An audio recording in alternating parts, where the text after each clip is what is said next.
ఇక్కడికి విచ్చేసిన తల్లిదండ్రులకి పిల్లలకి అందరికీ నమస్కారం.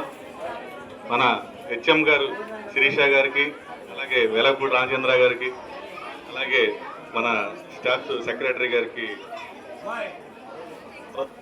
తోజే గారు, అలాగే నగర కార్పొరేషన్ డైరెక్టర్ వీరాసాంగ్ గారు, చిరావూరి శేష్ గారికి, అలాగే పెద్దలందరికీ ధన్యవాదాలు తెలుపుతూ చక్కటి కార్యక్రమానికి మమ్మల్ని పిలిచినందుకు చాలా థ్యాంక్స్ అండి. లాస్ట్ ఇయర్ కూడా చేసుకున్నాం. ఈరోజు మీ అందరికీ తల్లికి వందనం పండుగ. అమ్మ అందరికీ ఎవరికైనా పెండింగ్ ఏమైనా ఉన్నాయా? అందరికీ పండుగ కదా. చక్కగా పిల్లల్ని మీ వంతుగా మీరు చేయాల్సిందల్లా ఉదయం పొద్దున పూట పిల్లల్ని చక్కగా రెడీ చేసి స్కూల్కి పంపించి వాళ్ళకి అక్కడ పంపించడం వరకే మీ బాధ్యత. తర్వాత స్కూల్ దగ్గర వాళ్ళ బాధ్యత అంతా వాళ్ళ చదువు కాడి నుంచి మధ్యాహ్నం భోజనం కానీ అన్నీ కూడా చూసుకునే బాధ్యత స్కూల్ వారు తీసుకుంటారు. దయచేసి అందరూ కూడా సహకరించి పిల్లల భవిష్యత్తుకి మీరు భార్యాభర్తలు కష్టపడి చేసేది మీ కుటుంబం జీవనం సాగించడం వరకే. పిల్లలు చదువుకుని వాళ్ళు ప్రయోజకులు అయితే సంవత్సరానికి ₹1 కోటి కూడా సంపాదించే శక్తి పిల్లల దగ్గరే ఉంది. మీరు సంపాదించలేరు. అంత ప్రయోజకులు చేసే ఒక విధితోనే ఉంది. వాళ్ళ డాక్టర్లు అవ్వాలన్నా, కలెక్టర్ అవ్వాలన్నా, పోలీస్ ఆఫీసర్ అవ్వాలన్నా, ప్రభుత్వ ఉద్యోగిగా రాణించాలన్నా అది చేయాల్సిన బాధ్యత. మీరు పిల్లల్ని క్రమం తప్పకుండా స్కూల్కి పంపించండి. వాళ్ళని తీర్చిదిద్దే బాధ్యత స్కూల్ హెచ్ఎం గారు, స్టాఫ్ చూసుకుంటారు. మీకు ఏదైనా ఇతర సమస్యలు ఏమైనా ఉన్నా పిల్లలు చదివించడానికి కానీ, ఏదైనా పిల్లలు బయటికి స్పోర్ట్స్ కానీ, ఏదైనా రాత పరీక్షలకు కానీ బయటికి కానీ వెళ్ళాలితే ఏదన్నా ఆర్థిక సహాయం కావాలన్నా కూడా మా దృష్టి తీసుకురండి. తప్పకుండా మేము మా వంతు కృషి మేము చేస్తాము.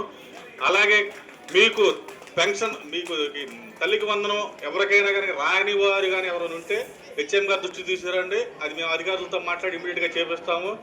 అలాగే ఇక్కడ ఏమన్నా సదుపాయాల్లో ఏమన్నా ఉంటే కనుక, ఏమన్నా అవసరమైనవి ఉంటే అవి కూడా హెచ్ఎం గారి దృష్టి తీసుకొస్తే దాన్ని మేము కూడా మా సాయశక్తిలో మేము అవి పూర్తి చేయడానికి కృషి చేస్తాము. అలాగే మీరు పిల్లలకల్లా ఒకటే చెప్పాలి. ఇవాళ మీరు కూడా గమనిస్తున్నారు మన ఏరియాలో ఇక్కడ చెడు వ్యసనాలకు బానిసలై పిల్లలు దారి తప్పిపోవటం.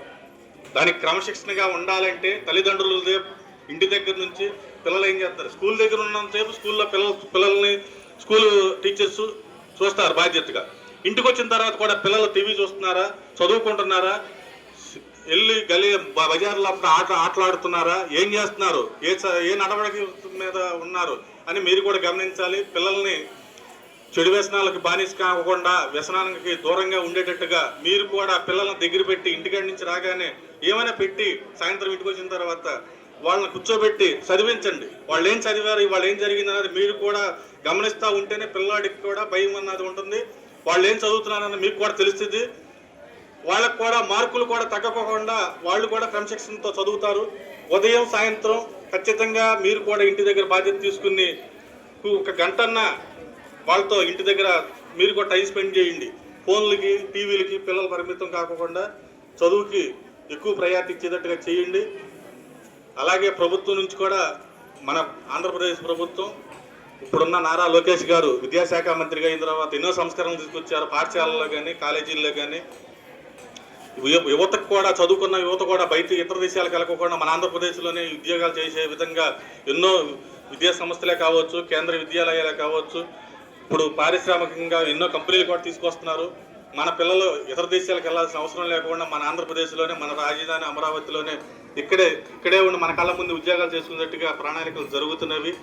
దయచేసి అందరూ సహకరించి ఈ కార్యక్రమాన్ని మమ్మల్ని ముఖ్య అతిథులుగా పిలిచినందుకు ధన్యవాదాలు తెలుపుతూ ఈ అవకాశం ఇచ్చిన మేనేజ్మెంట్ వారికి ధన్యవాదాలు.